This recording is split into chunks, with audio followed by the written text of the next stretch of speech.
I have here a Greenworks 80-volt string trimmer, model ST80L00. And I love it, except for the head. The head's a pain, and I want to get rid of it. It's been nothing but trouble for a long time. Unfortunately, Greenworks doesn't offer a better head for this thing, and I couldn't find any other brand that claims to be compatible with this. But I'm going to show you how I was able to make a Speed 400 head work on this. Took a little improvisation, but it can be done. So step one is you got to remove the old head.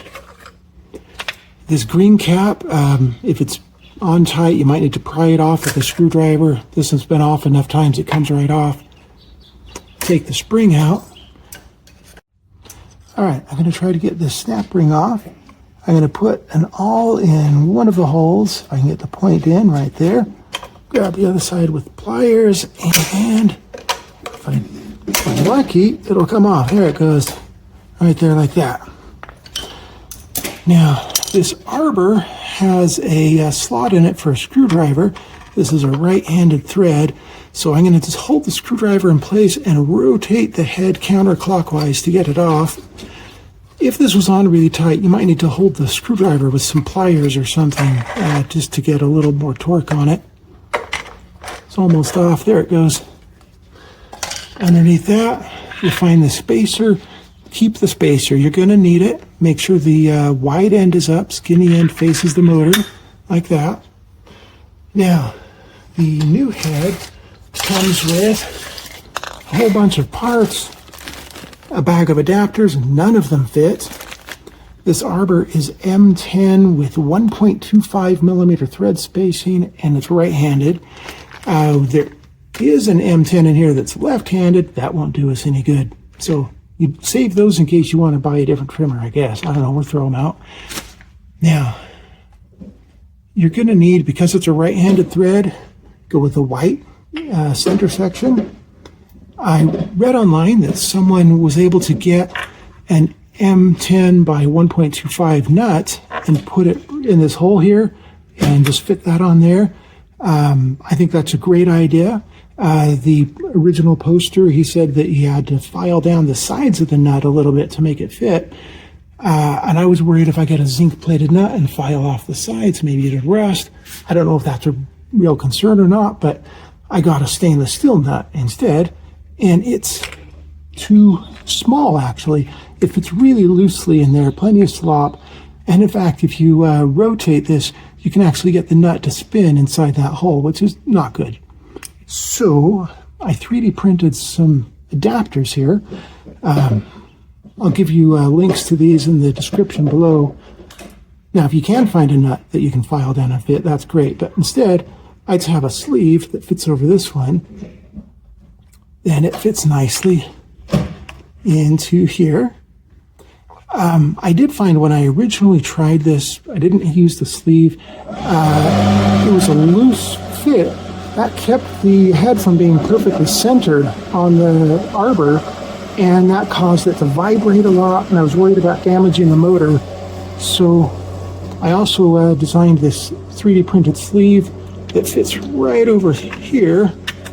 And that just helps to keep things centered properly. All right, so as far as assembly goes, you're going to want to put this piece into here. This piece goes behind it, right here. There we go. This section, yeah, there's an L on one side, R on the other side. You want the R facing up because it's a right-handed thread. But actually, before I put that on there, I'm going to stick this. Oh, and we need the spacer. This spacer is important. If you don't use it, the bump feed system won't work. It has a small diameter hole on one side, large diameter hole on the other side. I'm not sure if it matters too much, but I put the small diameter hole facing the motor because it fits really well that way. All right, I'm going to try to line this up on here. I have my screwdriver ready, and I'm just going to spin the shaft a little bit to get this started. There we go. Thread that on. Get that kind of snug. It doesn't have to be super tight. It'll tighten up as you use it. Okay, so we put the spool on with the R side facing up. Then we can click this cover onto place. Like that. And it pushes down for the bump feed. You can twist this to load the filament. Everything should be good. Spins freely, doesn't wobble. Nice and good. All right, the other thing you may notice is that the original head has these fan blades in it. And I believe that's to keep the motor cool. We don't have that with the new head. I don't know if that's going to be a problem or not. It's worked out fine so far for me, but that doesn't mean it won't be a problem later. However, I figure that if this doesn't work, the next step is to buy a new trimmer, because I'm not going back to the old head. So anyway, that's how you get it done.